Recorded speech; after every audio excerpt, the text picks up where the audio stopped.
একদিন রাতে ৮ বছরের সাহসী ছেলে রাজু তার বাবার সাথে জঙ্গলে ক্যাম্পিং করতে গিয়েছিল।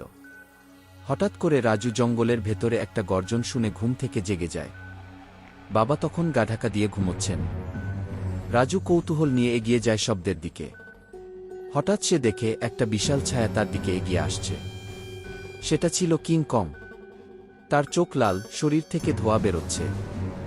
রাজু দৌড়াতে থাকে, কিন্তু পা পিছলে পড়ে যায়। কিং কং কাছে এসে দাঁড়ায়। রাজু চোখ বন্ধ করে চিৎকার করে, কিন্তু কিং কং তাকে তুলে নিয়ে কিছুই করে না। তার চোখে যেন দয়া। রাজু তখন দেখতে পায় কিং কং এর বুকে একটা বটকাটা দাগ। সে ব্যথায় কষ্ট পাচ্ছে। রাজু তার ব্যাগ থেকে একটা ওষুধের স্প্রে বের করে কিং কং এর খত্তে দেয়।